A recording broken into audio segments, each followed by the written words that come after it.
Tonight we're diving into the oddly fascinating world of Victorian insomnia remedies. Picture yourself in a grand Victorian home, soft candlelight flickering, and the sound of a clock ticking louder than the night air. Now imagine that you can't sleep. Maybe you've had a busy day. Maybe your mind is racing. Or maybe, just maybe, your insomnia was a little more peculiar than it is today. The Victorians didn't have your standard over-the-counter sleeping pills or relaxing playlists on YouTube. No, they had some strange and often downright bizarre methods to get some rest. And let me tell you, you probably wouldn't survive the treatments they prescribed. So before you get comfortable, take a moment to like the video and subscribe, but only if you genuinely enjoy what I do here. I love hearing from you. So go ahead and drop your location and what time it is where you're listening. I always brashin' is indo, us workation. Love knowing where you're tuning in from. Now dim the lights. Maybe turn on a fan for that soft background hum. And let's ease into tonight's journey together. Victorian society had an oddly intense relationship with sleep. It wasn't just about rest. It was an entire medical and social experience. People would go to great lengths to treat sleeplessness. And the results were sometimes as puzzling as they were drastic. But first, let's rewind for a moment and understand why sleep was such a serious matter for Victorians. The late 19th and early 20th centuries were an era marked by rapid industrialization, medical advancements, and societal shifts. The Victorians were obsessed with improving the mind and body, and sleep was viewed as a key element of personal health. However, unlike today, where we can just pop a pill or listen to soothing music before bed, the Victorians didn't have that luxury. Instead, they had a wide range of remedies, many of them bordering on the absurd. One of the most well-known sleep treatments from this time was something called the rest cure. This was often prescribed to women who suffered from what we would now call anxiety or depression, but back then it was more generally called nervous disorders. The rest cure involved forcing the patient to lie in bed for weeks at a time, literally weeks, without any form of stimulation like reading, writing, or even speaking. Yes, you heard that right, complete isolation in bed, as if sleep could be willed into existence with enough enforced rest. What could possibly go wrong, right? At the time, doctors believed that mental fatigue could be cured by absolute stillness, but as you might imagine, this treatment wasn't exactly effective. Instead, it often made things worse, leading to feelings of helplessness, frustration, and even more insomnia. But the idea behind the rest cure was deeply rooted in the Victorian belief that rest was the key to mental health and to the success of their endless ambition. Historians still argue whether the rest cure was more about controlling women's behavior than it was about actual treatment. It's a hot debate, but there's no denying that the Victorians were serious about sleep, even if their methods didn't always make much sense. As we continue to drift deeper into this peculiar world of Victorian sleep remedies, let's explore how society's view of sleep evolved during this time. It wasn't just about getting shut-eye. Sleep was seen as an essential part of both personal and societal order, and much like everything in the Victorian era, sleep had its rules and its standards.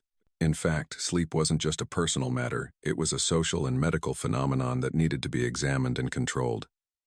In this age, sleeplessness was not just a nuisance.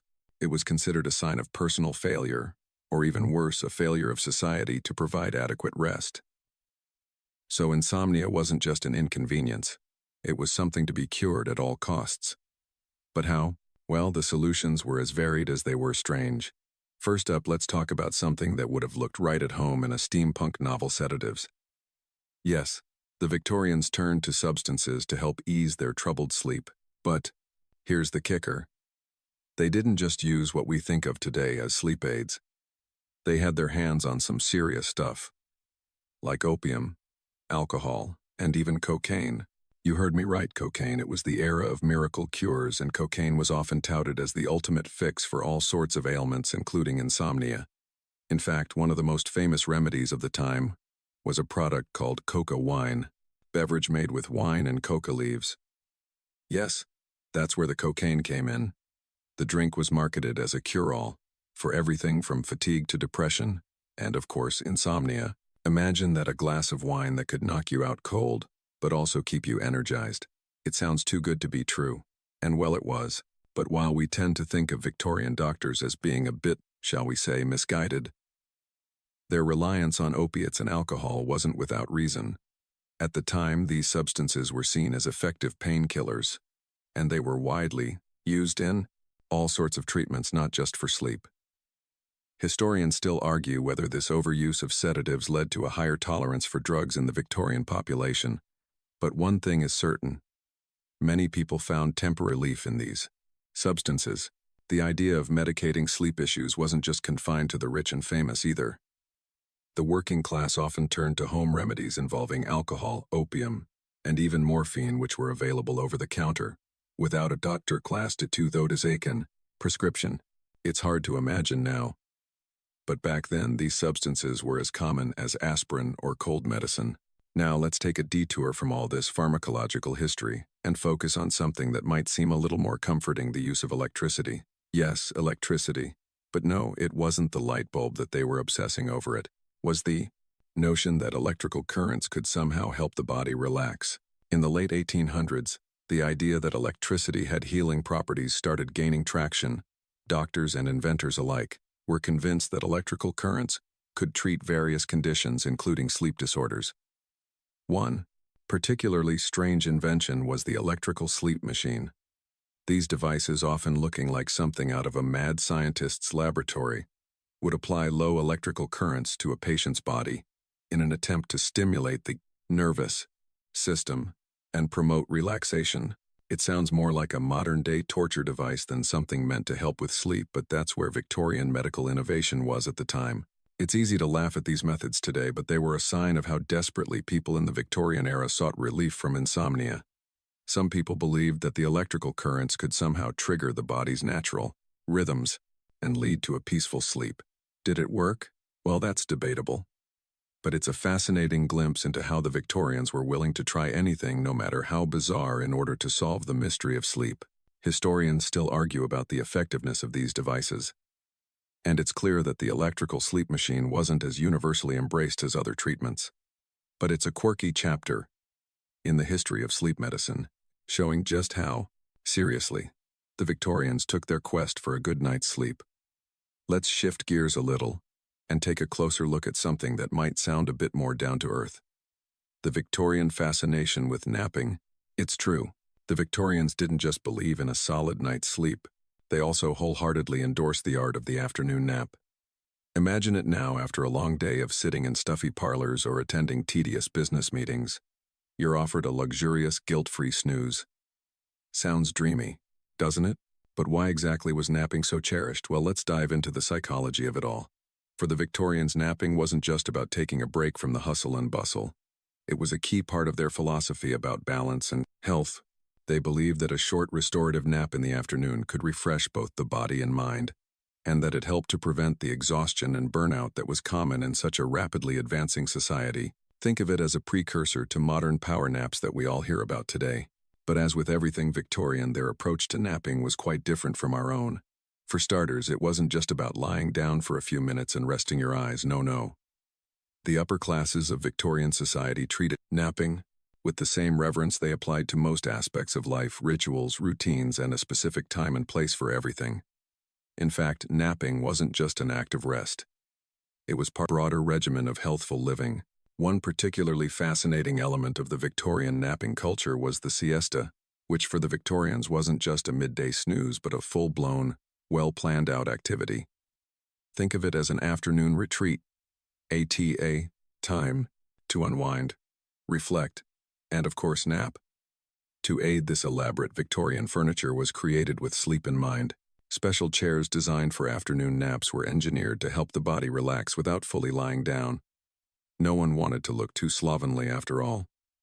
These chairs were a mark of status and refinement, a symbol of someone who had the luxury of taking a break during the day. Isn't that just a little absurdly charming? Historians still debate whether the widespread acceptance of napping in Victorian times was more of a social trend or a genuine belief in the health benefits. But one thing is clear: napping was far from a guilty pleasure. It was an essential part of maintaining one's health in the face of society's ever-increasing demands. Now let's take a bit of a turn and dive into something far more bizarre: the use of animal products in sleep treatments. Yes, animal products. You might think of Victorian remedies and immediately imagine herbal concoctions or elaborate teas. And while those certainly existed, the Victorians also looked to the animal kingdom for answers. In fact, some of the strangest and most outrageous sleep remedies of the time involved things like snakes, spiders, and even crocodile dung. That's right, crocodile dung. Why? Well, the thinking behind these bizarre remedies had to do with the belief that animal products possessed certain magical or curative properties. The Victorians weren't shy about experimenting with these substances, particularly when it came to sleep. One especially strange concoction involved the use of powdered snakeskin, which was believed to have soothing properties. This wasn't just some folk remedy either. Snakeskin was a common ingredient in Victorian sleep potions. To think we now have aromatherapy in lavender sachets, but back then it was snakeskin in your nightcap. But wait, it gets weirder. Victorian doctors also recommended using crocodile dung as a sleep aid, which they believed could restore balance to the body's humors. Now, whether or not crocodile dung actually worked as a sleep remedy is up for debate. But there's no denying that it was a real part of Victorian health practices. These kinds of treatments were often accompanied by scientific explanations, even if they sounded a little far-fetched. And as odd as it sounds today, they were widely accepted at the time. Historians still argue whether these animal-based treatments were purely for their medicinal value, or whether they were more of a reflection of the era's fascination with the exotic and the unexplained. Either way, these remedies were far from your average cup of chamomile tea. Now let's shift our focus to a slightly more pleasant and much more fragrant form of sleep remedy: herbal teas. Herbal remedies, the sort of thing we all turn to in a desperate search for relaxation in our modern lives. But with the Victorians, it was almost an art form. From lavender to valerian root, they had a whole array of herbs designed to soothe the weary mind and prepare the body for sleep.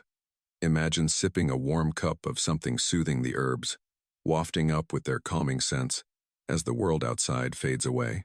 But for the Victorians, there was far more to it than just steeping a few leaves.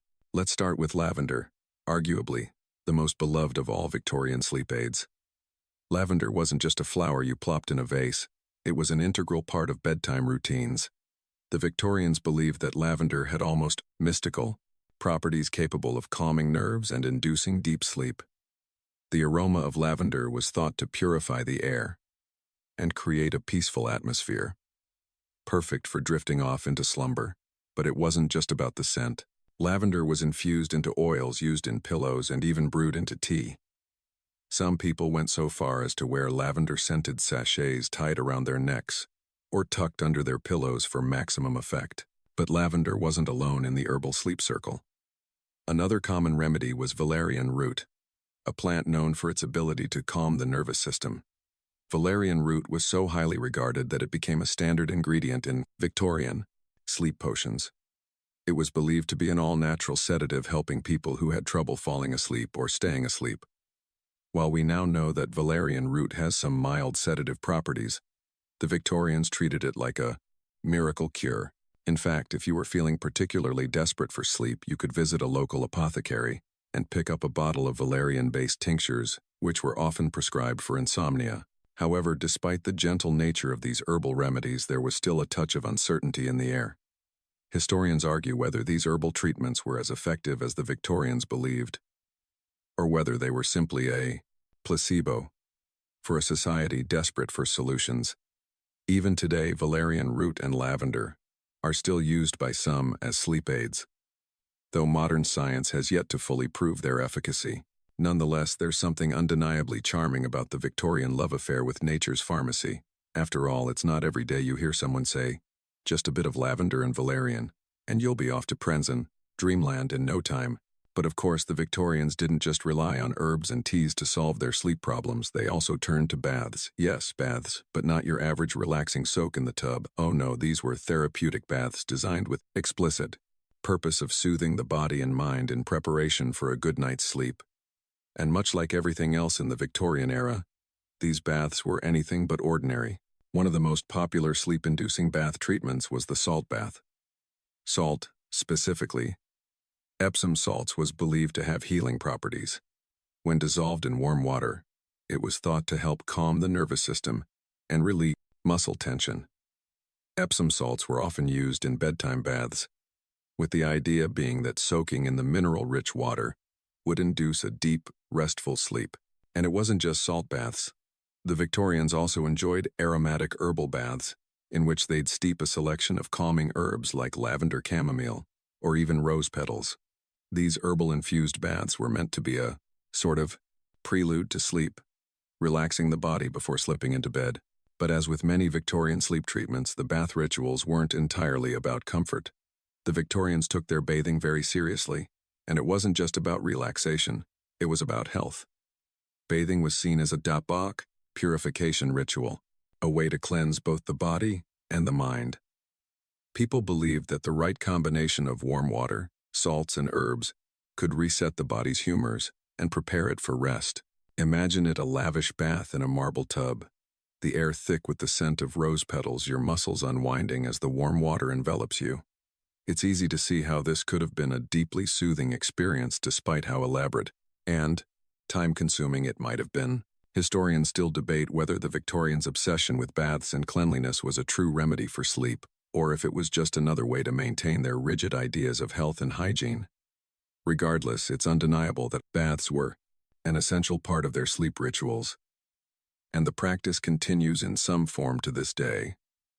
Now let's step into the world of strange gadgets, because as we all know, the Victorians loved their inventions. No matter how bizarre, they brassed in this as a stone. Their inventions seemed, when it came to sleep, they weren't content with just a nice pillow and blanket. Oh no, they had entire machines dedicated to the pursuit of better rest. And no, I'm not talking about something like a white noise machine that would be far too modern. I'm talking about sleep devices that look like something out of a sci-fi novel or perhaps a steampunk dream. These sleep gadgets were supposed to help your body relax, calm your nervous system, and send you off to sleep in the most mechanical Victorian way possible. One of the more infamous sleep devices from the era was the electrical sleep machine. Yes, you read that right. These machines applied small electrical currents to the body in an attempt to soothe nerves and help people fall asleep.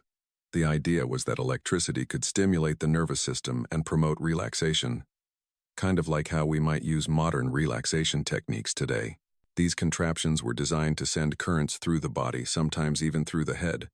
Believing that a little shock to the system would encourage a deep, restful slumber, the machines themselves were often quite bulky and looked more like something you'd expect to see in a mad scientist's lab. They came with metal electrodes that were attached to various parts of the body. Imagine lying down in bed, preparing to sleep only to be hooked up to a machine that sends electricity through you. It seems more like an ancient form of electric therapy than a peaceful night's rest, but this was the Victorian approach to solving insomnia.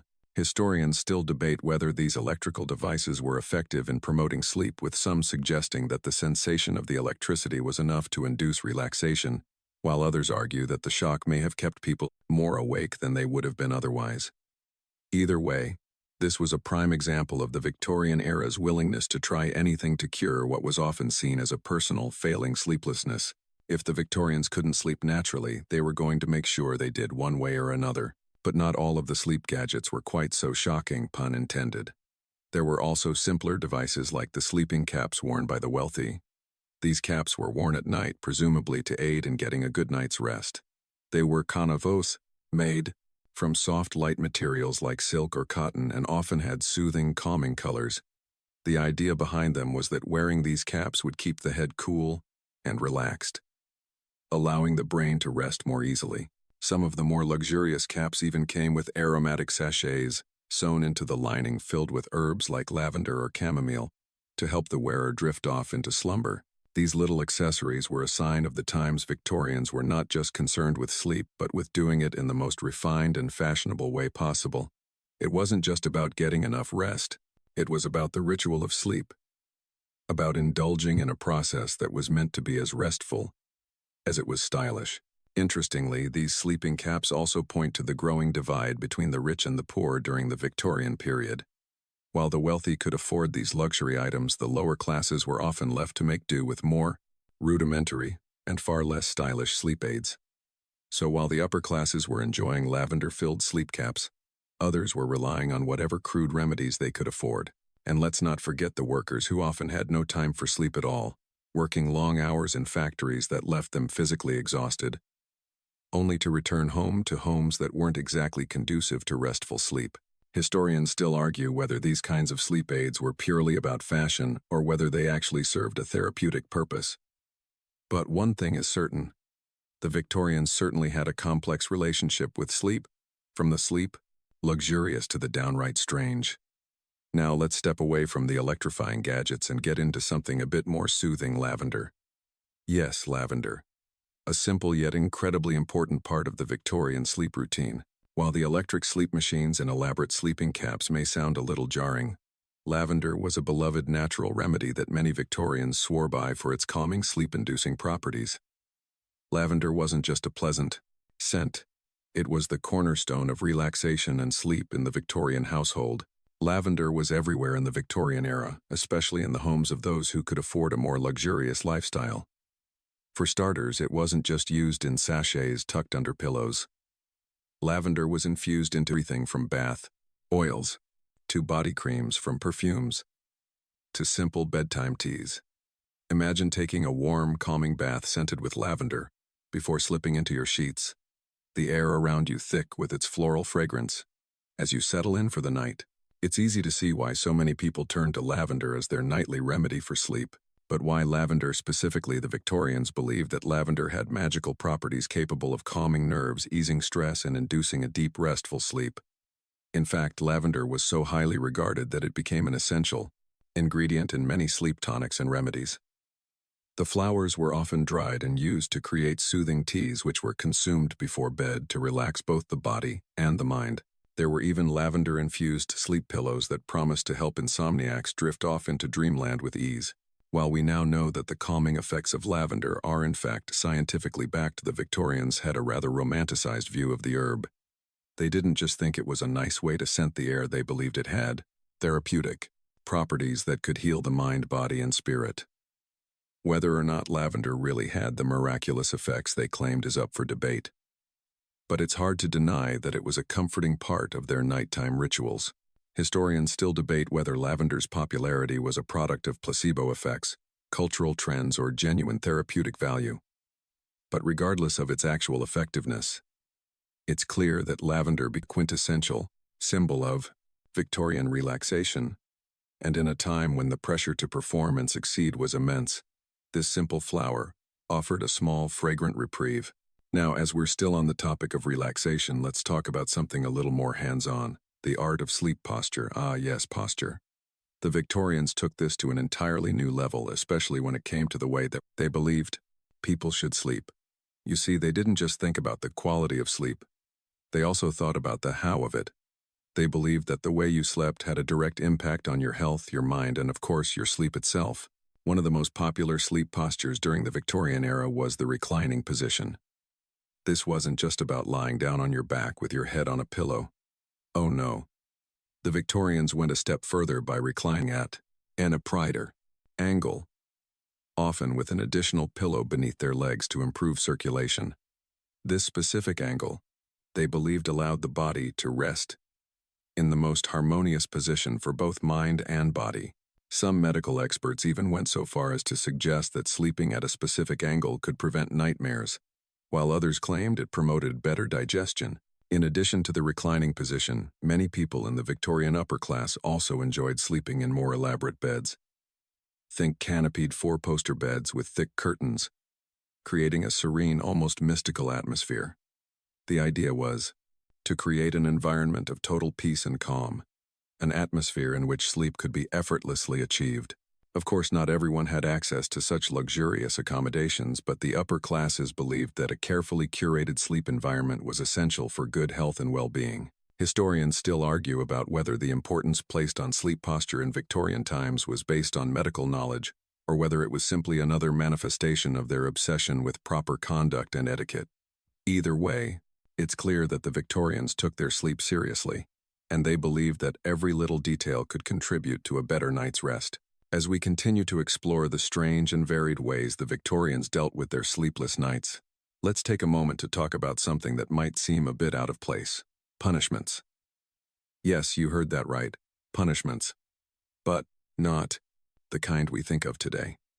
Instead, we're going to talk about the peculiar and sometimes surprisingly calming ways the Victorians used punishment to address their sleep woes. It sounds a bit odd, but let me explain. One of the more unusual practices in Victorian sleep remedies was the use of physical discipline.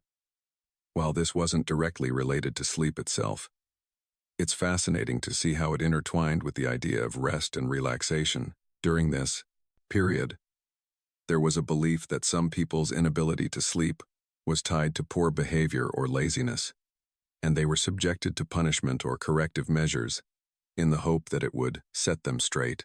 The Victorian belief system had a profound influence on sleep, especially in children. In particular, children were often punished for not adhering to strict bedtime routines. If a child resisted sleep or had trouble falling asleep, it was sometimes seen as a moral failing, a form of disobedience. Parents, particularly those in the middle and upper classes, believed in enforcing strict bedtime rituals, sometimes with a bit of physical discipline. Children who wouldn't go to bed on time were often subjected to a timeout or even a spanking in order to teach them discipline. Now, you might be wondering how this could be calming, but bear with me. Some of these methods of punishment were based on the idea that a strict, well-ordered life would lead to better health both physically and mentally. If children didn't fall asleep when they were supposed to, they were seen as, somehow, morally corrupt, which led to harsh disciplinary measures. Interestingly enough, some modern psychological theories suggest that the structure and routine the Victorians emphasized could help regulate a child's internal clock and help them sleep better, albeit without the punishment part. Historians still argue about how much of this was rooted in genuine medical understanding and how much was based on the moral codes of the time. The combination of strict bedtime schedules, some degree of discipline, and the importance of routine definitely had an impact on sleep patterns. Whether it was a positive or negative one is still a matter of debate. Now let's take a little break from the more rigid aspects of Victorian life and talk about something a bit softer and more comforting: the idea of sleep as a form of personal retreat. Imagine yourself living in the Victorian era, after a long day of social obligations, work, and societal pressures. What you really want is a peaceful escape, a sanctuary to rest and recharge. And for many Victorians, that retreat was found in their very own bedrooms. But these weren't just any bedrooms. No, these were rooms that were specifically designed to be restful sanctuaries. The Victorians were masters at creating sleep environments that were meant to calm the mind and promote relaxation. They believed that the bedroom should be a sanctuary from the outside world, a place where one could retreat and truly relax. This meant that everything in the room, from the furniture to the color of the walls, was carefully chosen to create an atmosphere of peace and tranquility. For instance, the color scheme in a Victorian bedroom was often soft and soothing. Think pastel blues, soft greens, or pale pinks, colors that were believed to promote calmness.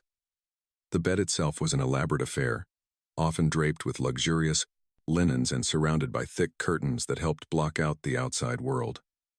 There were also many accessories meant to encourage relaxation, such as plush pillows, cozy blankets, and soft throws. It's hard to imagine a more serene sleep setting than one of these beautifully decorated Victorian bedrooms, each detail carefully chosen to help you sleep better. Historians still debate how much of this was based on a genuine understanding of sleep hygiene, and how much was simply an extension of the Victorian obsession with decorum and aesthetics. Regardless, the Victorians' focus on creating peaceful sleep environments was ahead of its time, and it's something we can still learn from today when we design our own bedrooms to be a place of rest and rejuvenation. As we continue to explore the many strange ways Victorians attempted to cure insomnia, let's turn our attention to something both fascinating and unsettling: the use of animals in sleep treatments. Yes, you read that correctly. Animals. During the Victorian era, the belief in the therapeutic properties of animals was so strong that certain creatures were thought to possess magical, or at least curative powers. Some remedies that might sound a little strange to us today were based on the idea that animal products could help promote restful sleep, from exotic snakes to more common household animals. It seems the Victorians were willing to go to great lengths to solve their sleep problems, even if it meant seeking help from the animal kingdom. One of the most curious remedies involves snakeskin. Yes, snakeskin. The Victorians believed that powdered snakeskin had calming properties and could be used to treat various ailments, including insomnia. This bizarre treatment was part of a powdered Jew others, the light and a broader trend of using animal-based remedies, as it was thought that certain animal parts like snakeskin could have special healing powers. Snakes in particular were often associated with transformation and renewal, which made their skin seem like a promising candidate for sleep-inducing remedies. So imagine this. After a long day of working, socializing, and possibly experiencing a bit of stress, you go to your local apothecary and purchase a bottle of powdered snakeskin. This was mixed into a tea or a tincture, with the hope that it would soothe your nerves and help you fall into a deep sleep. It's hard to say how effective this remedy was, but the Victorians were convinced that it worked after all. What could be more magical than the mysterious power of a snake? While snakeskin was the most exotic of the animal remedies, there were other more traditional treatments that also involved animals. Crocodile dung, for instance, was another animal product that was believed to have calming effects. The idea behind crocodile dung was that it had the ability to restore balance to the body's humors, something that was deeply ingrained in Victorian medical thinking. This wasn't just a passing trend. Crocodile dung was used in many remedies for insomnia, along with other strange concoctions that involved animal parts. Historians still debate how much of the belief in animal products for medicinal use was based on actual effectiveness versus the mysticism and superstition of the time. The truth is, we may never know if the animal-based remedies actually worked, but it's certainly a fascinating and somewhat chilling part of the Victorian approach to sleep. Now let's step away from the somewhat grisly use of animal products and move on to something a bit more tranquil: the practice of aromatherapy. While today, we associate aromatherapy with relaxing essential oils, the Victorians had their comperk over to own version of scent-based sleep aids, which were used to soothe restless minds and help people fall into slumber. One of the most popular fragrances was, of course, lavender, but there were other scents that also played an important role in promoting relaxation and sleep. Aromatic herbs, flowers, and oils were common ingredients in Victorian sleep rituals. While lavender was the queen of sleep-inducing scents, chamomile was another favorite. Chamomile's soft floral fragrance was believed to have calming effects on the body and mind, making it a popular addition to bedtime routines.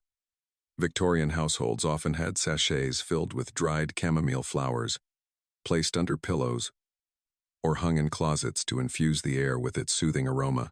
It was thought that just inhaling the scent of chamomile could help calm nerves and induce a restful sleep. But the Victorians didn't stop there. They also used rosemary, and even the delicate scent of jasmine to promote relaxation. Some people would burn these herbs as incense in their bedrooms, filling the air with calming fragrances before bed. Others would wear scented sachets around their necks, or place them under their pillows to ensure a peaceful night's sleep.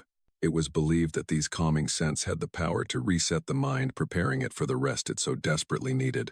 Historians argue whether these aromatherapy practices were truly effective, or whether they simply worked as a placebo, creating a sense of comfort and relaxation that helped people feel more at ease. While modern science may not fully support the idea that certain scents can magically induce sleep, there's no denying the power of a calming fragrance in creating a relaxing atmosphere. And just like the Victorians, we still find comfort in the simple act of surrounding ourselves with soothing smells before we drift off to sleep. As we continue this journey through Victorian sleep remedies, let's take a moment to focus on one of the more charming aspects of their approach to rest: the role of bedtime routines. Victorians were nothing if not organized. Their bedtime rituals were no exception. In fact, their daily routines were structured to such a degree that going to bed was an event, an important, almost ceremonial part of the day. The way they prepared for sleep was considered as essential as the sleep itself. and they believed that the more meticulous the ritual, the better the sleep. One of the most prominent bedtime rituals involved what was known as the evening toilet. This wasn't just about washing your face or brushing your teeth. No, this was a full-fledged process that could take up to an hour. For women, this often meant applying various lotions and potions to their skin, smoothing out wrinkles, and preparing their hair for the night. For men, it could mean ensuring that their evening clothes were properly arranged for the following day. Or perhaps soaking their feet in a soothing foot bath. This process wasn't just about cleanliness, it was about creating a sense of peace and order before bed. The Victorians believed that the act of preparing for sleep was a way to calm the mind and ease into a restful state. Everything had its place, and everything was done with intention. From dimming the gas lamps to arranging the bedroom, just so the goal was to eliminate any distractions that could interfere with sleep. While we may not follow such strict rituals today, many of us can relate to the idea of winding down before bed. The act of slowing down, whether it's through reading, taking a bath, or simply dimming the lights, is a practice we still embrace. The Victorian bedtime routine, with its focus on care and preparation, provides a lovely reminder of how important it is to treat sleep with reverence and mindfulness. Historians argue whether these highly structured rituals were genuinely effective in promoting better sleep, or if they were simply part of the broader Victorian obsession with order and discipline. Either way, it's clear that they believed in the power of a well-orchestrated evening routine to guide them toward a restful night. Let's now pivot slightly to another important aspect of the Victorian approach to sleep, the role of sleep environments. The Victorians, much like their modern counterparts, believed that a person's environment could greatly influence the quality of their sleep. In fact, creating the perfect sleep environment was considered essential for achieving the ideal rest. This was true across all classes, but especially among the wealthy who could afford the luxury of designing bedrooms specifically intended for rest. In these grand upper-class homes, bedrooms were designed to be serene sanctuaries, places of quiet order and tranquility. The decor was typically soft with pastel colors, plush furnishings, and elegant linens. Think soft blue walls, velvet, or curtains, and intricately carved wooden furniture. These rooms were meant to create a sense of calm and relaxation free from distractions. Some Victorian bedrooms even had features that were designed specifically to help sleep. For example, large windows were often fitted with heavy drapes to block out any light that could disrupt sleep. But it wasn't just the furniture and design that made these rooms so conducive to sleep. It was also the careful attention given to temperature and airflow. The Victorians believed that the right room temperature was crucial for a good night's rest. Rooms were kept cool and well ventilated, and many wealthy families employed servants whose job it was to maintain the perfect sleep conditions throughout the night. The goal was to create a sleep environment that was free from any external factors, whether it was light, sound, or temperature, that could interfere with a peaceful rest. For the working class, sleep environments were far less luxurious, but the idea of creating a peaceful space for sleep remained. Simple items, like soft blankets, curtains to block out the light, and perhaps a small oil lamp for reading before bed, were common in poorer homes. While these homes didn't have the lavish furnishings of the upper class, they still placed an emphasis on the importance of sleep and its relationship to environment. Historians debate how much the Victorian obsession with perfecting the sleep environment actually improved sleep quality. While we may not go to the same extremes today, there's certainly something to be said about the power of a carefully curated, restful sleep space. Whether you're lounging in a grand four-poster bed or tucked into a simple cot, the principle remains the same. Your sleep environment can make all the difference. Now that we've discussed the careful rituals and sleep environments the Victorians embraced, let's move on to another quirky, yet surprisingly relevant part of their sleep practices: the use of bedtime drinks. It might seem like a small detail, but the Victorians were very specific about what they consumed before bed. Much like how we might enjoy a warm cup of tea or a glass of milk, today the Victorians had their own preferred beverages to help usher them into a deep slumber. However, these drinks were often much more than just a warm, comforting end to the day. They were an integral part of the complex web of sleep remedies the Victorians swore by. One of the most common drinks to be consumed before bed was something called milk punch. Now, before you picture your standard glass of milk, let me paint you a more elaborate picture. Victorian milk punch wasn't just warm milk with a dash of sugar. It was a rich, boozy concoction, often made with a combination of milk sugar, nutmeg, and a generous helping of alcohol, typically brandy or rum. This drink was believed to have a soothing, calming effect on the nervous system, making it the perfect bedtime drink for the anxious or the insomniac. While modern sleep researchers might not endorse such an approach, the Victorians found it to be an essential part of their nightly routine. Alongside milk punch, there were other alcohol-based remedies like hot toddies, a combination of whiskey, honey, lemon, and hot water. These drinks were thought to help induce sleep by warming the body and promoting relaxation. In fact, hot toddies were so closely associated with sleep that they were often prescribed to people suffering from colds or flu as a way to calm their nerves and aid in a restful night's sleep. But it wasn't just alcohol that the Victorians turned to for sleep. Herbal teas were also a popular choice, particularly chamomile and valerian root, which were believed to have calming properties. Chamomile, with its delicate floral fragrance, was often brewed into a soothing tea before bed to help promote sleep. Valerian root, known for its slightly more pungent aroma, was another favorite, though it had a more medicinal quality to it. These teas were often served hot with a little honey to sweeten them, and were believed to help quiet the mind and prepare the body for rest. Historians still debate whether these alcoholic bedtime drinks had any real effect on sleep quality, or if they were just a social ritual that provided comfort. Some suggest that the warmth of the drink itself helped people feel relaxed, while others argue that the alcohol simply made people feel drowsy temporarily without truly improving the quality of their sleep. Either way, it's clear that the Victorians valued these bedtime beverages as an essential part of their nightly routine, and they certainly believed in the power of a good drink to help them rest. Let's now talk about another interesting facet of Victorian sleep practices: the relationship between sleep and dreams. The Victorians were deeply fascinated by the world of dreams, often seeing them as a window into the unconscious mind.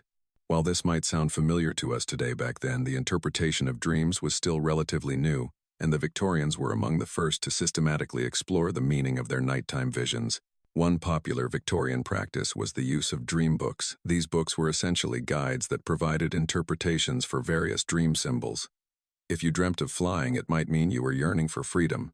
If you dreamt of a snake, it might represent hidden fears or anxieties. These dream books were widely available, and often used by people who were curious about the meaning behind their dreams. Some believed that dreams could offer insight into one's emotional state, while others thought that they might reveal deeper, hidden truths about the self. But it wasn't just dream interpretation that fascinated the Victorians. The act of remembering dreams was also seen as important. Many Victorians kept dream journals recording their nightly visions in the hopes of gaining insight into their subconscious minds. It was believed that the more you remembered your dreams, the more in tune you were with your inner self. This idea was tied to the broader Victorian obsession with self-improvement and introspection. Dreams were not just something to be brushed aside in the morning. They were part of the journey toward understanding yourself better and becoming the best version of who you could be. Historians still debate whether the Victorians' fascination with dreams was more than just a passing trend or whether it had a lasting impact on how we view dreams today. While modern psychology has taken us in a different direction, Victorian interest in dream interpretation laid the foundation for much of what we know about dreams now. In fact, many of the dream symbols and interpretations they recorded are still relevant in contemporary discussions about the subconscious. Perhaps in their own way, the Victorians were pioneers in the study of sleep and the mind. Let's now take a step into the world of Victorian sleep remedies that were a little more luxurious, because as you can imagine, when it came to plain sleep, the upper classes spared no expense. From decadent sleep environments to elaborate bedtime rituals, sleep was treated as a luxury, and one that was carefully curated. But one of the most intriguing and perhaps surprising indulgences of the time was the use of specially designed sleep attire. Yes, sleepwear. The Victorians were masters of fashion, and this extended even to their most intimate moments. Like bedtime sleepwear for the Victorians was not just about comfort. It was an extension of their personal style and a key part of their overall sleep routine. For the wealthiest Victorians, sleepwear was a form of art made from the finest fabrics: silk, satin, and lace. These luxurious nightgowns and robes were often decorated with intricate embroidery or delicate lacework, making them look more like fine gowns than simple bedtime attire. Men, too, had their own elaborate sleepwear, often consisting of tailored nightshirts made from the softest cotton or linen, complete with fine detailing. For the elite, bedtime was an event, and the right sleepwear helped set the tone for a restful night. But the focus on sleep attire wasn't just about vanity.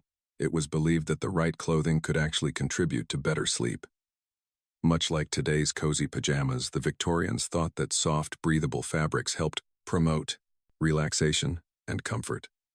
The clothing allowed the body to relax fully, without the restrictions of daywear, and it was thought to have a calming effect on both the mind and body. It was a simple yet effective way of signaling to your body that it was time to wind down and prepare for rest. Historians still argue about the exact purpose of such luxurious sleepwear. Was it purely for comfort, or was it an extension of the Victorian obsession with wealth and status? While it's clear that the rich and elite took great pride in their sleepwear, it's also likely that they truly believed in its calming effects. After all, in an era where appearances mattered greatly, having the proper attire for every occasion, especially something as important as sleep, was part of maintaining one's reputation. Let's now turn our attention to a more practical aspect of the Victorian sleep experience, the actual beds. As much as we'd like to think of the Victorians as simply rolling up in luxurious silk sheets, their beds were more than just soft places to lie down. They were part of a greater social statement. The design and construction of beds during the Victorian era were incredibly elaborate, with an emphasis on both functionality and opulence. One of the most iconic elements of Victorian bedrooms was the four-poster bed.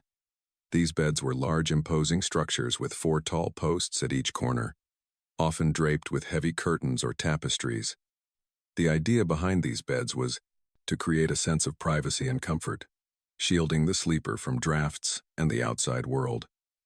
The curtains could be drawn to provide absolute darkness and insulation, creating an environment of total relaxation. For the wealthiest families, these beds were an essential part of their bedrooms and often acted as the centerpiece of the entire room. But the beds weren't just about aesthetics. The Victorians placed a great deal of importance on the quality of the mattress itself. It was during this period that the modern spring mattress was first introduced, making the bed more comfortable than ever before. These mattresses were often stuffed with straw feathers or even horsehair to ensure a soft, supportive surface. Over time, the quality of these mattresses improved, and by the late Victorian period, beds had become much more sophisticated and comfortable. For those who couldn't afford such luxurious beds, there were still efforts to make sleep more comfortable. Lower-class Victorians often made do with simpler beds, sometimes crafted from basic wooden frames, but they still valued comfort. Straw mattresses were common, and many people relied on soft bedding and blankets to make their sleeping arrangements as cozy as possible. It's clear that regardless of class, the Victorians had a strong sense of the importance of sleep and did what they could to create a restful environment. Historians continue to debate how much these elaborate beds actually contributed to sleep quality. Some argue that the privacy and comfort they provided allowed people to sleep better, while others suggest that the heavy and enclosed spaces might have created a sense of stifling confinement rather than restful comfort. Regardless, there's no denying that the Victorian bed became a symbol of luxury and comfort, and it played an important role in shaping the way people viewed sleep during this period. Now that we've explored the luxurious side of Victorian sleep practices, let's delve into something that might seem a bit more practical, but still reveals a lot about the relationship between the Victorian working class and sleep. While the wealthy could indulge in luxurious sleep rituals and elaborate beds, the working class had a very different experience. For them, sleep wasn't a time for luxury. It was a time for recovery, and they had to make do with what they had. But even with fewer resources, the working-class Victorians still placed a strong emphasis on the importance of sleep, albeit in a much more practical way. The workday for the lower classes was long and grueling. Most people worked 12-hour days in factories, mines, or other labor-intensive jobs. When they finally returned home, they didn't have the luxury of a relaxing bedtime ritual or a comfortable bed with fine linens. Instead, sleep was often taken in overcrowded rooms with little to no privacy. In some cases, entire families would sleep in a single room, making it difficult to get the kind of restful sleep the wealthy could enjoy. Still, sleep was recognized as essential, and the working-class Victorians did what they could to make the most of their limited resources. Many families had simple wooden bed frames with straw-filled mattresses, which weren't the most comfortable but provided some degree of rest. In some households, families would sleep in shifts to make the most of the small space they had. It was not uncommon for a bed to be shared by multiple people, with everyone taking turns to sleep at different times. Despite the practical nature of these arrangements, the Victorians and the working class still tried to create a restful atmosphere, even if it meant small, simple touches. A warm blanket or a soft pillow could make all the difference. And some families would even use herbs like lavender or chamomile in their bedrooms, as these were relatively inexpensive and easy to obtain. The goal was to create a space for sleep that allowed the body to recover from the day's hard labor. Even if the environment was far from luxurious, historians still debate whether the working class in Victorian England experienced poorer sleep quality than their wealthier counterparts. Some argue that the sheer exhaustion from long days of work would make sleep easier, while others suggest that the lack of privacy and comfort made sleep more difficult. Regardless, it's clear that even for the working class, sleep was seen as a vital necessity for survival, and the importance of rest permeated every level of society. From the grandest four-poster beds to the simplest straw mattresses. Now that we've explored both ends of the social spectrum, let's move on to another fascinating aspect of Victorian sleep practices: the idea of sleep as a reflection of one's moral and social standing. The Victorians were a society obsessed with discipline, order, and the moral value of rest. Sleep wasn't just a physical necessity. It was seen as a moral act, something that demonstrated one's ability to lead a well-ordered, virtuous life. This belief in the moral value of sleep can be seen in the way the Victorians structured their lives around a rigid routine, with sleep being a key component of this order. For the wealthy, sleep was part of their daily regimen of self-care and discipline. A person who could sleep soundly and rise early was seen as someone who had mastered their body and mind. In contrast, those who had difficulty sleeping were sometimes viewed as weak or undisciplined, and insomnia was often considered a sign of moral or mental failure. This idea tied into the Victorian notion that the body and mind were interconnected, and that a disciplined life led to a well-rested, healthy body. Interestingly, this moral association with sleep wasn't just about rest, it was also about how one spent their time in bed. For example, many Victorians believed that the proper use of time before bed was essential for a virtuous life. Reading. It was a popular bedtime activity, as it was seen as both restful and educational. Books filled with moral teachings, self-improvement guides, and religious texts were often kept bedside, ready to be read in the quiet hours before sleep. The Victorians believed that engaging with these texts was a way of improving the soul and ensuring that sleep was not just a time for physical rest, but also for spiritual nourishment. Historians still debate how much this moral perspective on sleep affected sleep quality in the Victorian era. Some suggest that it placed unnecessary pressure on people, especially those who struggled with sleep, making them feel guilty, inadequate. Others argue that the emphasis on sleep as a moral act helped to create a culture of restfulness, where sleep was valued and carefully attended to. Either way, it's clear that sleep wasn't just something to be taken for granted, it was an essential part of the Victorian vision of a well-ordered, virtuous life. As we move forward in our exploration of Victorian sleep habits, let's shift our focus to a particularly odd and somewhat comical remedy that gained popularity during this era: the use of sleeping draughts and tonics. These were concoctions that Victorians believed could help lull even the most restless individuals into peaceful slumber. But unlike modern-day sleeping pills or natural remedies, the Victorian versions were often a strange combination of alcohol, herbs, and various exotic ingredients that might make today's remedies look a little more questionable. One of the more famous sleeping tonics of the time was known as laudanum, a potent mixture of opium and alcohol. While this wasn't specifically marketed as a sleep aid, it was widely used for everything from relieving pain Treating insomnia. The Victorians were not shy about their use of opiates, and laudanum became a go-to solution for people suffering from various ailments, including sleeplessness. People would take a spoonful of this syrupy concoction before bed, in hopes that it would soothe their nerves and promote rest. While it did indeed make people drowsy, it came with a whole host of side effects, some of which were far worse than insomnia itself. In addition to laudanum, there were other sleeping drafts that combined alcohol with herbs like valerian root hops and chamomile. These remedies were often marketed as safe, all-natural solutions to insomnia, and many Victorians believed that a warm glass of such a brew would send them straight to sleep. These sleeping tonics were sold in bottles with instructions on how much to take for a good night's rest. Though many of these concoctions did contain natural ingredients, the alcohol content often made them more effective at inducing sleep, though not always in the safest way. Historians still argue about the true effectiveness of these sleeping drafts. While the herbs they contained may have had some mild calming effects, it's clear that the primary sedative was the alcohol, which made it more of a numbing solution than a real cure for insomnia.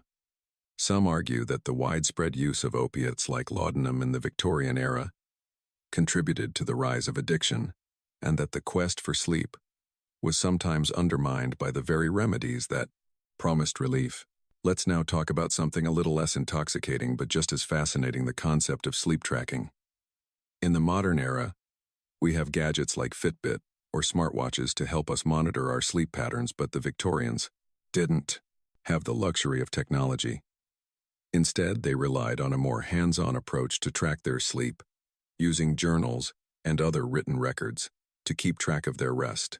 This practice might sound a little quaint today, but it sheds light on just how seriously the Victorians took their sleep.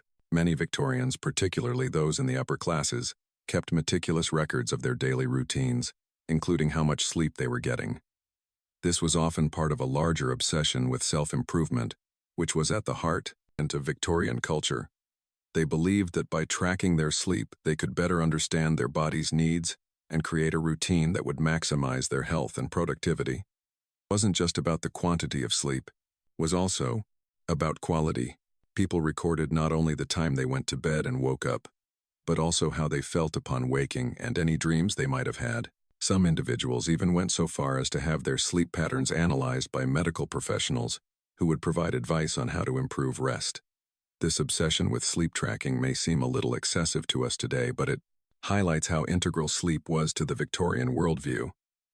They believed that achieving the perfect routine sleep included was key to leading a successful, productive life, and in their quest to understand sleep, they laid the groundwork for some of the sleep studies that would come much later.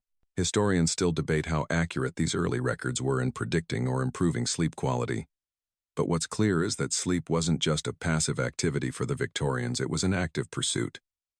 They were determined to understand and optimize their sleep, even if it meant keeping track of every last detail in a journal. As we explore these practices, it's important to keep in mind the broader context of Victorian society. The late 19th and early 20th centuries were marked by industrialization, social change, and rapidly evolving medical knowledge. People were living in an era where life was becoming increasingly fast-paced, and many felt the pressure to keep up with these changes. This created a perfect storm for the rise of sleep disorders, which became more common as people adjusted to new work schedules and living conditions. But even as the world around them grew more chaotic, the Victorians were determined to maintain order in their lives, sleep being no exception. It's fascinating to look back and see how their perceptions of sleep differed from our own. While we have a wealth of modern knowledge and technology to help us understand sleep, the Victorians did the best they could with the information they had. They were, in their own way, pioneers in the study of rest and sleep hygiene, even if their methods were often misguided or downright strange. But despite the oddities of their remedies, the Victorians' commitment to improving their sleep shows just how universal the desire for a good night's rest truly is. Now that we've explored the peculiar aspects of Victorian sleep practices, let's take a look at one of the more practical, yet still intriguing remedies that were used to treat insomnia: the idea of sleeping through discomfort. While this might seem counterintuitive, the Victorians had a unique approach to pain and discomfort, especially when it came to the idea of sleep. In an era where medical knowledge was still evolving, it was common for people to be told that discomfort could simply be ignored in order to achieve restful sleep. The idea behind this was that the more you focused on your discomfort, the harder it would be to sleep. In fact, some Victorian doctors believed that people who were too focused on their sleep problems or physical discomforts were more likely to suffer from insomnia. This led to the practice of encouraging individuals to sleep through it, essentially ignoring any pains, aches, or restlessness, and letting the body adjust naturally. For instance, if someone was dealing with a sore back, they might be encouraged to try to sleep through it rather than seeking immediate relief through medicine. The belief was that the body had the ability to heal itself through the natural process of sleep, as long as people didn't let their discomfort take over their minds. This advice was rooted in the Victorian philosophy of self-discipline and mental fortitude, where controlling the mind and pushing through discomfort was seen as a form of strength. If a person could sleep despite their aches, they were super fortified, considered to have a higher degree of mental and physical resilience.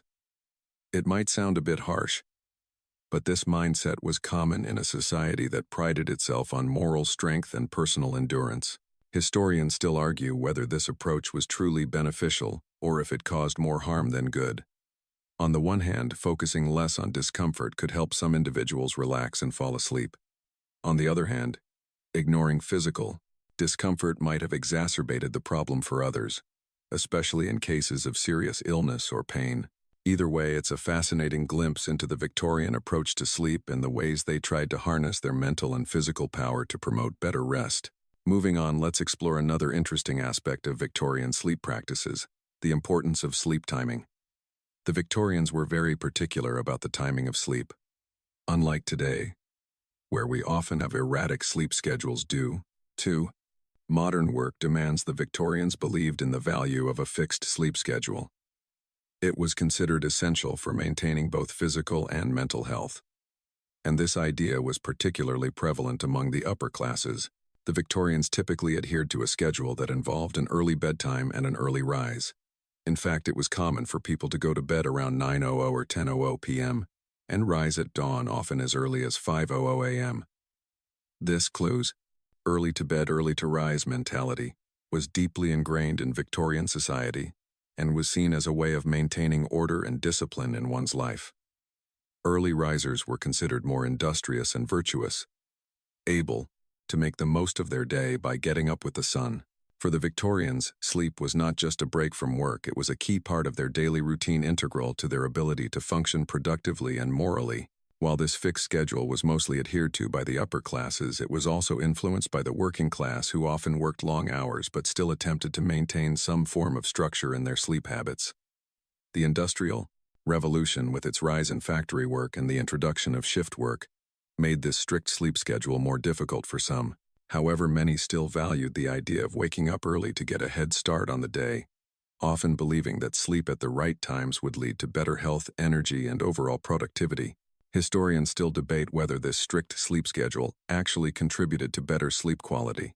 Some argue that a rigid bedtime is beneficial, as it creates a consistent sleep-wake cycle, while others suggest that forcing oneself into such a schedule can lead to sleep deprivation or stress.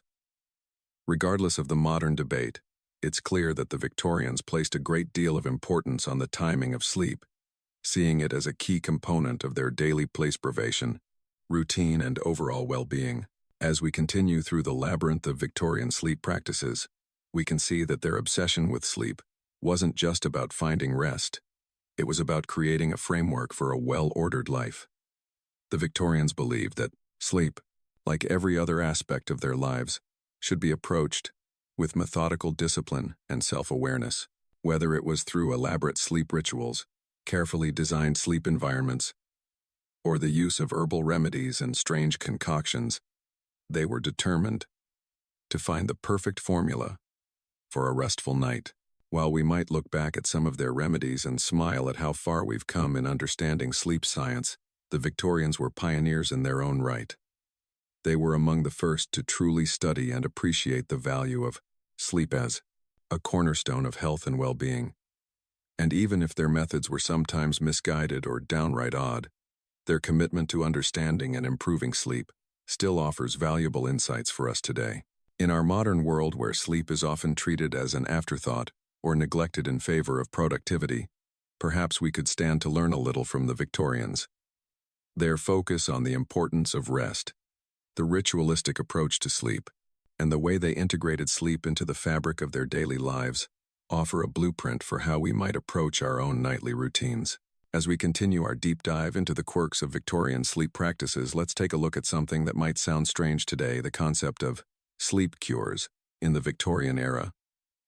These were not just remedies for insomnia, but entire treatment regimens often prescribed by doctors and considered a medical solution for those suffering from sleep-related issues. Some of these cures involved lengthy stays at so-called sleep clinics, while others were more individualized based on a patient's specific symptoms. It might sound a bit like a 19th century spa for the sleepless, but these Bravoxley's treatments were very much a part of the Victorian medical landscape.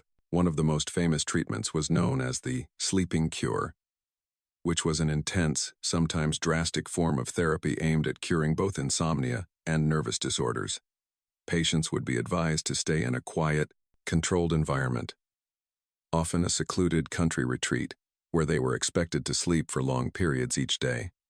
Doctors believed that prolonged sleep would restore balance to the body and mind, and they would prescribe this sleep regimen for weeks at a time. The treatment was thought to be particularly effective for women who were often diagnosed with nervous disorders and prescribed strict bed rest as a means of restoring their mental health. Interestingly, the sleeping cure was sometimes combined with other treatments such as light exercise and specialized diets to create a comprehensive sleep regimen. These cures were based on the idea that the body's natural rhythms and internal balance could be restored through rest. But as you might imagine, these treatments were not without their consequences. Some doctors were skeptical of their effectiveness, while others believed they were the key to curing insomnia and other psychological ailments. Historians still argue about the long-term effectiveness of these sleep cures. Some suggest that the forced rest may have contributed to a temporary improvement in sleep, while others believe that the isolation and lack of mental stimulation ultimately worsened the condition. The practice of prescribing extended sleep periods certainly sounds strange by today's standards, but it's a clear reflection of the Victorian belief in the power of rest and routine as a means of curing various ailments. Let's now explore another important aspect of sleep that the Victorians took quite seriously: sleep hygiene. While the modern concept of sleep hygiene involves things like limiting screen time, avoiding caffeine, maintaining cool, quiet bedroom, the Victorians had their own version of sleep hygiene, albeit one rooted in their particular time and social norms. Sleep hygiene during the Victorian era was less about science and more about personal discipline and moral fortitude. One of the most important aspects of Victorian sleep hygiene was the idea of going to bed at the same time every night. Consistency was key, and the Victorians believed that a regular sleep schedule was essential for both physical and mental health. This was especially true for children who were expected to adhere to strict bedtime rituals that included a set bedtime, the preparation of the sleeping environment, and even the act of saying goodnight in a particular way. For adults, the same rules applied. It was believed that going to bed at a fixed time every night would help ensure a peaceful and restorative night's sleep. Another important factor in Victorian sleep hygiene was the idea of cleanliness. Clean sheets, a well-made bed, and a tidy bedroom were seen as essential for a good night's rest. The Victorians were very particular about cleanliness in general, and their belief in the importance of a clean sleeping environment extended to the ritual of preparing the bed. They believed that a messy, untidy bedroom could disrupt sleep and lead to restless nights, while a neat, organized room would promote peace and relaxation.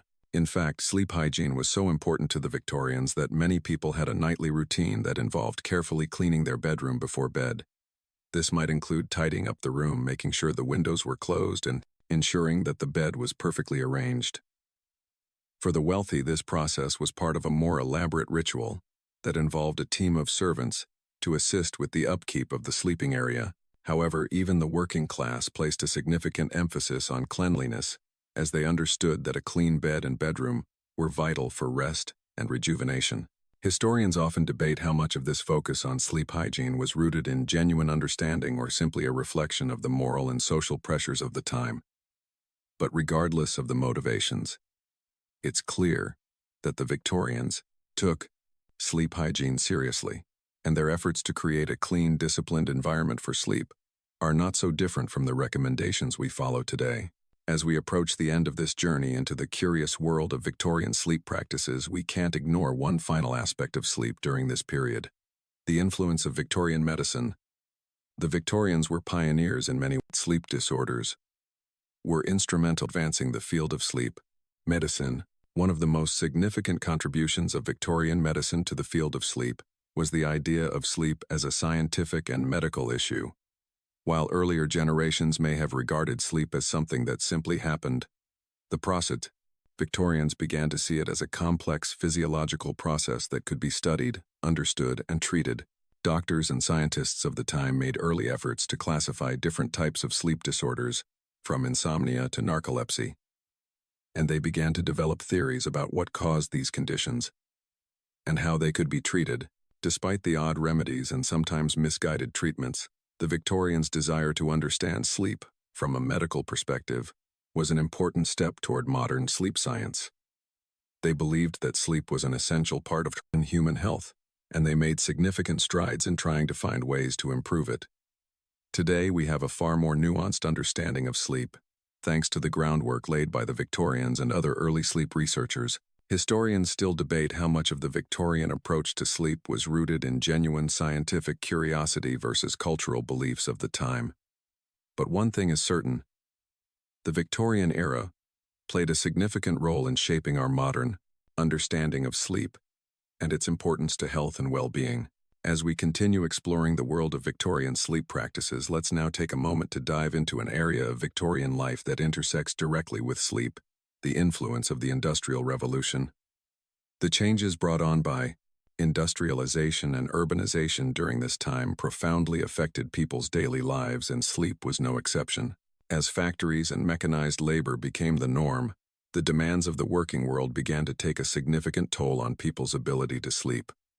For the first time, people were expected to follow strict schedules dictated by factory hours, not by the natural rhythms of the body or the sun.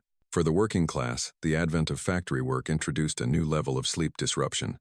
Factory shifts were long, often stretching well into the night, and the factory environment was far from conducive to restful sleep.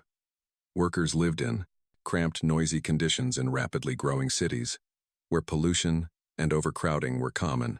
The modern conveniences we take for granted today, like air conditioning or soundproof windows, were non-existent, and the industrial environment was loud, chaotic, and stressful. This kind of life left workers with little room for relaxation, let alone proper sleep.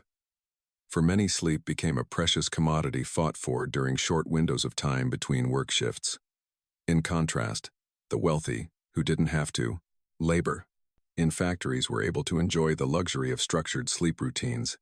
As their lives were not governed by factory whistles or the demands of industrial work, their more relaxed, orderly approach to sleep remained unscathed by the pressures of the industrial age. Historians still debate how much the rise of factory work actually affected sleep quality across different social classes. Some argue that the working class's irregular sleep patterns may have made them more resilient to physical discomfort, while others suggest that the lack of sleep contributed to long-term health problems, both physical and mental. Regardless, the Industrial Revolution marked a stark division in the quality and structure of sleep between different social classes, and it highlighted just how important a stable, restful sleep routine was to the Victorians. Now that we've looked at the impact of industrialization on sleep, let's consider the broader cultural shift toward understanding sleep as something more than just a physical act. As medical knowledge and scientific understanding grew during the Victorian era, so too did the awareness that sleep could have a significant impact on a person's overall health and productivity.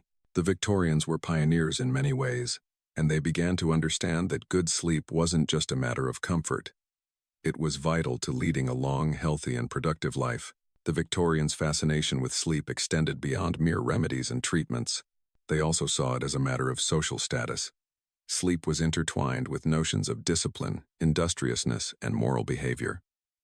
The idea of waking up early, and getting a full night's rest was considered a mark of good character, while sleeplessness or irregular sleep patterns were seen as indicative of personal failure or weakness.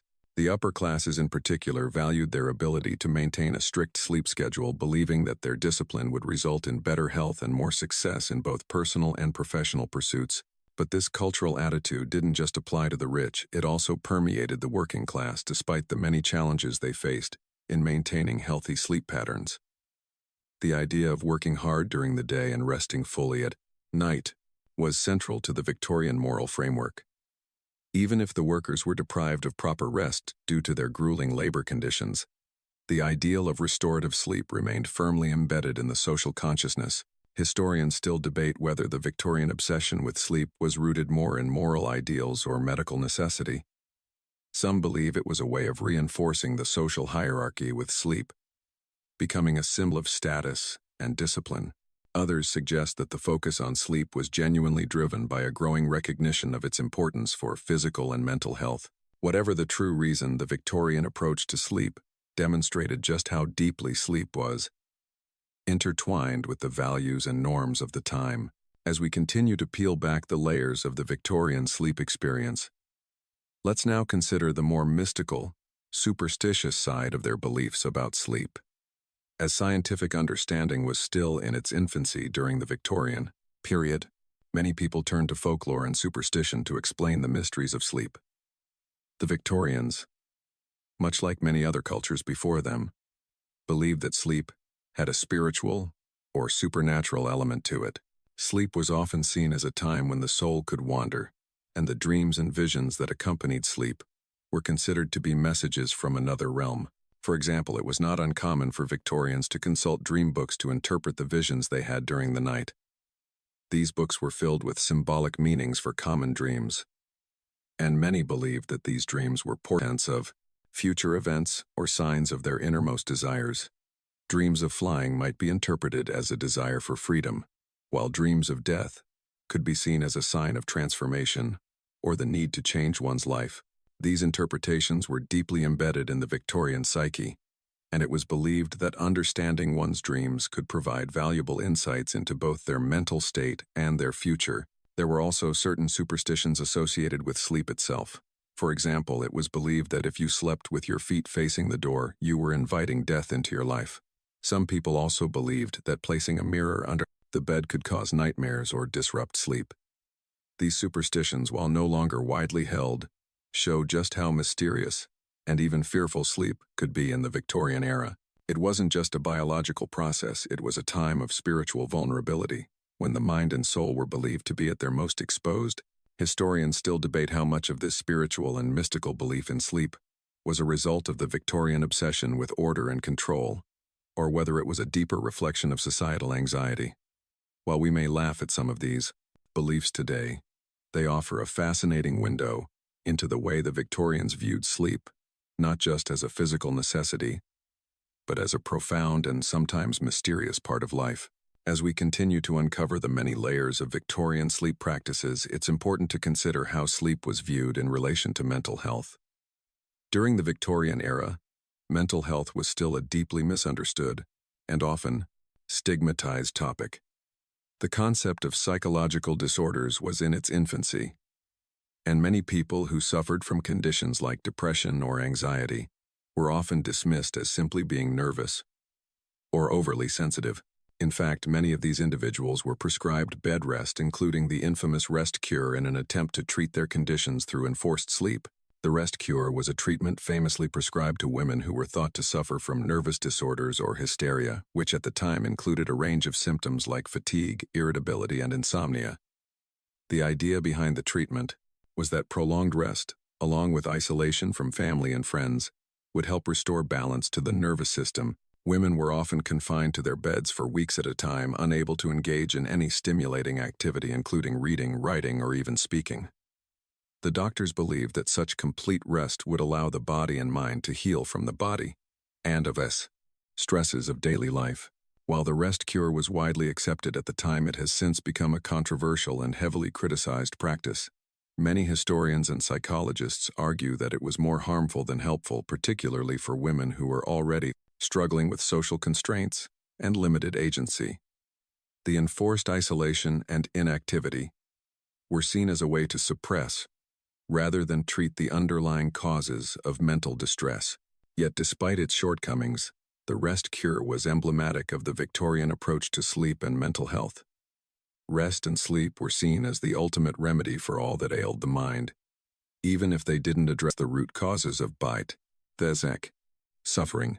Historians continue to debate the legacy of the rest cure, with some suggesting that it was an early attempt to understand mental health through rest and introspection, while others view it as a method of control and submission, particularly for women.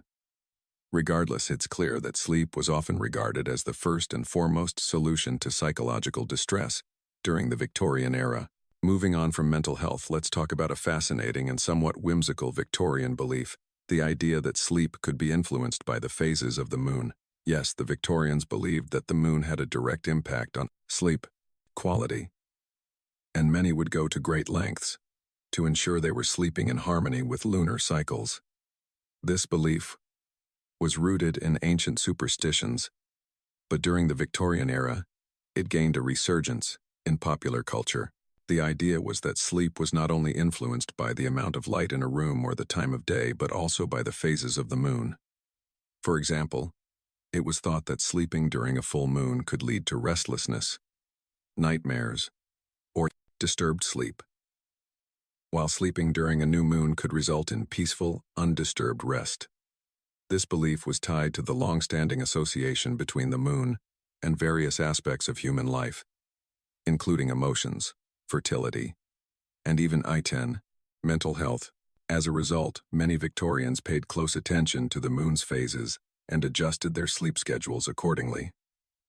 There were even special guides and calendars that helped people track the moon's cycles, ensuring that they were sleeping at the right times. Some believed that sleeping under a full moon could cause vivid dreams or sleepwalking, while others thought it could lead to a sense of unrest or agitation. Conversely, the new moon was considered a time of calm and renewal, and many would specifically try to get extra sleep during these phases. Historians still debate the scientific validity of these beliefs, but it's fascinating to see how the Victorians integrated the moon into their understanding of sleep. While we might chuckle at the idea of planning our bedtime around the lunar cycle, today, it reflects the deep connection between the natural world and the Victorians' perceptions of sleep. The moon was in many ways just another example of how they tried to control every aspect of their environment to ensure that sleep was as peaceful and restorative as possible. Let's now return to the more grounded aspects of Victorian life by considering the role of gender in sleep practices. During the Victorian era, gender roles were extremely rigid, and these roles extended to how men and women were expected to sleep. Sleep, like many other aspects of daily life, was gendered. Women, particularly, were expected to adhere to strict bedtime rituals that emphasized their role as caretakers of the home and family. For women, sleep was often seen as a time of rest and recovery, but also of responsibility. Many women were expected to rise early, manage household duties, and tend to the needs of their children and husbands. As a result, women were often given to less time to sleep compared to men, and their sleep was frequently interrupted by caregiving duties. In contrast, men had the luxury of uninterrupted rest, as their roles were more focused on providing for the family outside the home. The cultural norms surrounding sleep in Victorian society reinforced this division of labor, with women often bearing the brunt of both physical and emotional labor, even during the night. However, the gendered expectations around sleep were not just about domestic duties. They also reflected the broader Victorian values of health and morality. Women's sleep was often linked to their moral character and the way they slept, whether they followed strict routines, took their rest seriously, or kept their bedroom pristine was seen as a reflection of their virtue.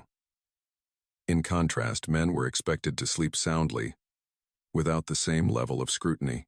This disparity was compounded by the fact that many women, especially in the middle and upper classes, were encouraged to adopt the rest cure as a form of self-improvement when they suffered from insomnia or other psychological issues.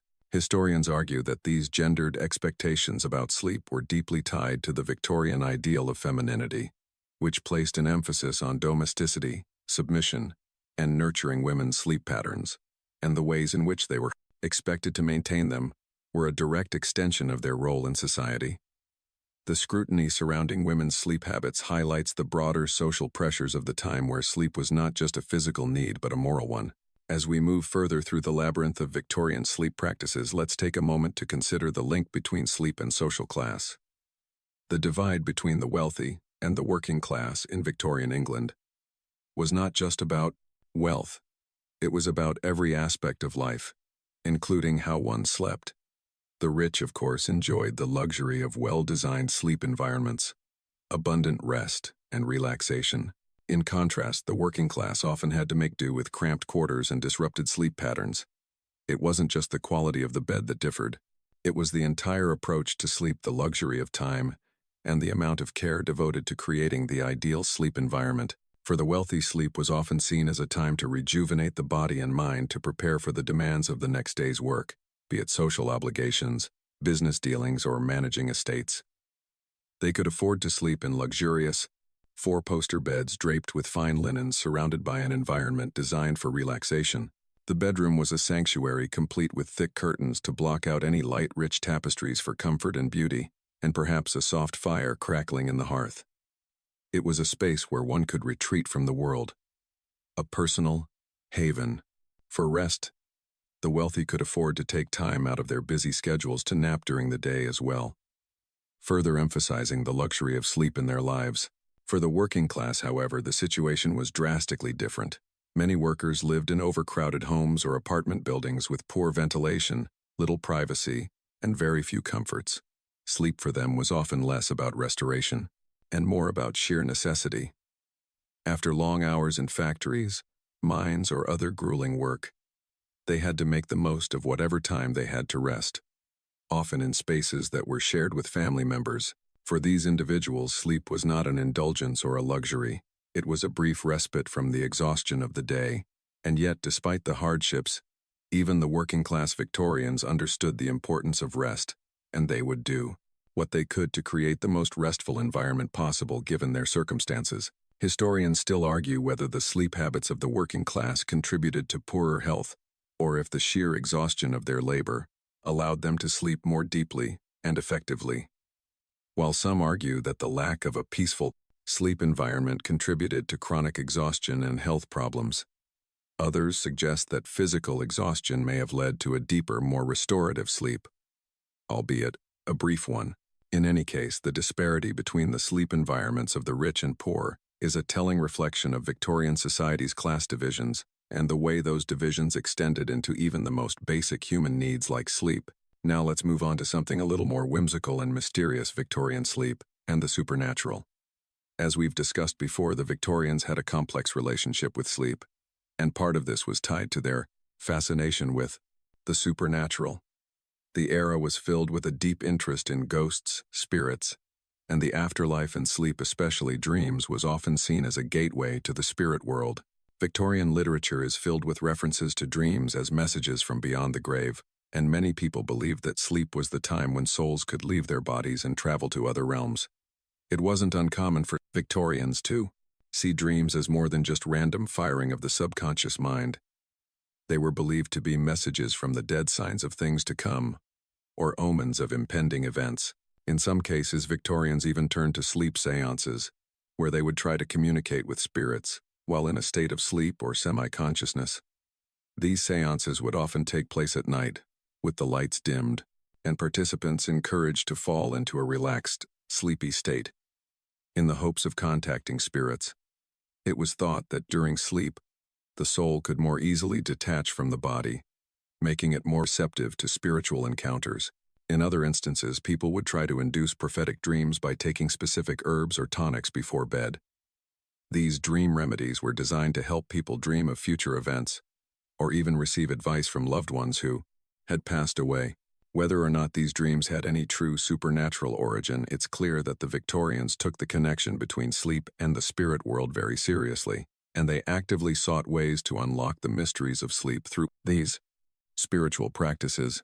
Historians still debate whether this fascination with sleep and the supernatural was rooted in genuine belief, or if it was simply a product of the social and cultural climate of the time. While modern science offers explanations for sleep and dreams, it's fascinating to think about how the Victorians integrated sleep into their larger worldview, seeing it not only as a biological necessity, but as a gateway to the unknown. Let's now pivot to something more grounded, though still deeply tied to the Victorian ethos: the relationship between sleep and the medical profession. The Victorians were the first to take a systematic medical approach to sleep disorders, even though they lacked the advanced knowledge we have today. For the first time in history, sleep was seen not just as a natural passive occurrence, but as a medical condition that could be treated and studied. Doctors in the Victorian era began to recognize the importance of sleep for overall health, and they started to develop treatments for various sleep disorders, particularly insomnia. As we've already seen, remedies ranged from herbal teas and tinctures to more radical treatments like the rest cure.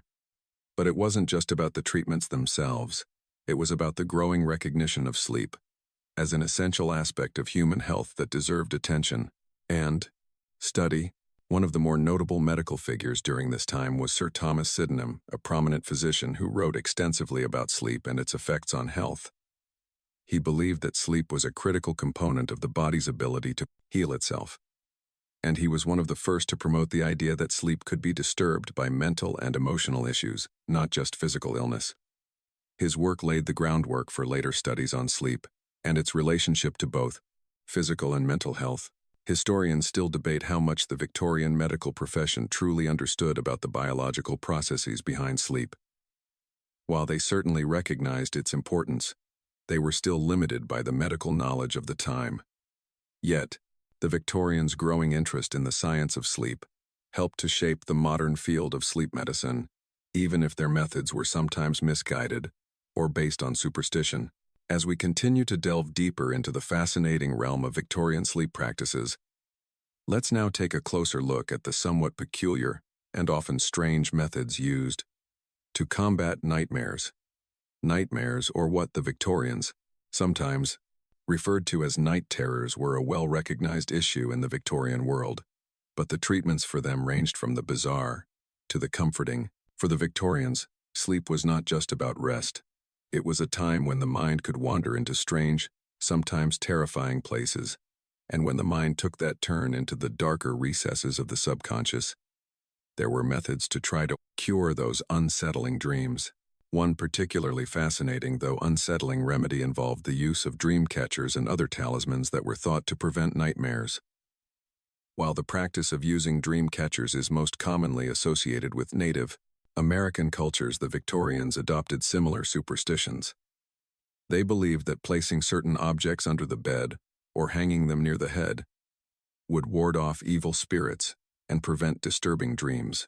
These objects might include a piece of coral, a crystal, or even a carefully chosen piece of jewelry.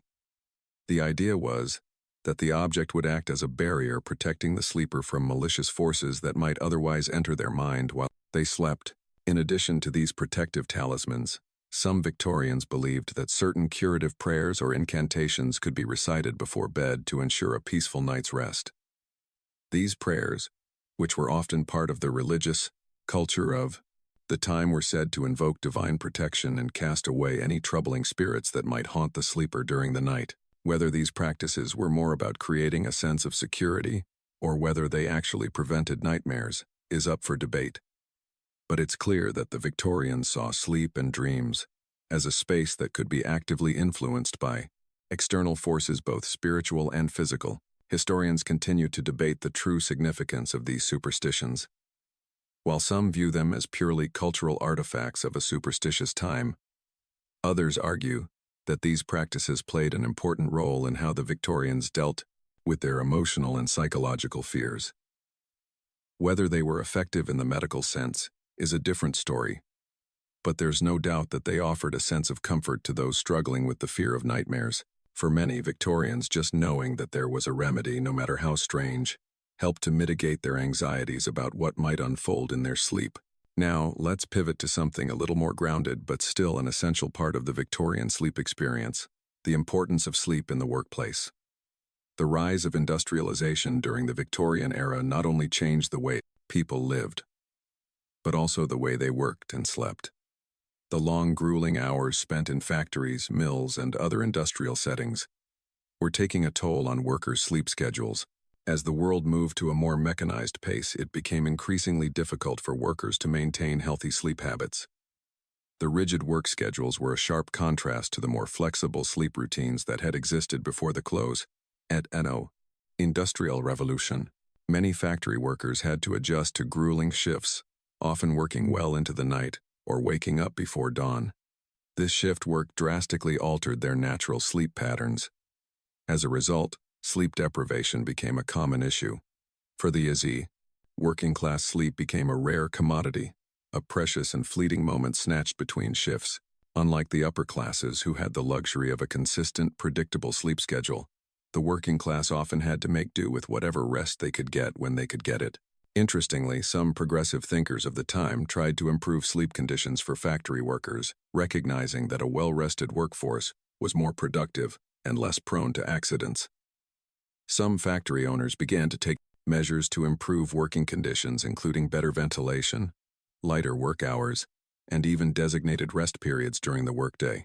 Though these improvements were minimal and not widely adopted, they represented an early acknowledgement of the importance of rest in maintaining worker health. Historians still debate how much the industrial era's sleep deprivation contributed to the overall health problems faced by the working class. It's clear, however, that the Victorian approach to work and sleep created a sharp divide between those who had the luxury of restful sleep and those who had to struggle to maintain it. The struggle for adequate sleep was emblematic of the larger social and economic divisions of the time, where those with power had the means to ensure their rest, while the working class had to make do with whatever they could. As we near the end of our journey through the Victorian sleep landscape, let's turn our attention to the idea of sleep as a reflection of personal identity. In the Victorian era, how you slept, when you slept, where you slept, and what you did before bed was a significant part of your personal identity. The Victorians believed that sleep was a mirror of one's character. This belief wasn't just about the external conditions of sleep, but also about the mental and moral state of the sleeper. Sleep became a symbol of self-discipline, and how well you slept or how much you struggled with sleep was often seen as a reflection of your personal discipline and moral standing. People who adhered to a strict routine, who followed the prescribed social norms, were believed to have better sleep because their lives were well ordered. In contrast, those who struggled with sleep, particularly insomnia, were sometimes seen as weak or lacking in self-control. This moralizing approach to sleep was especially prevalent among the upper classes, who saw their ability to maintain a strict sleep schedule as a sign of their superior character and lifestyle. Historians still debate whether the Victorians' approach to sleep was primarily about discipline and order, or whether it was rooted in a genuine understanding of the need for rest.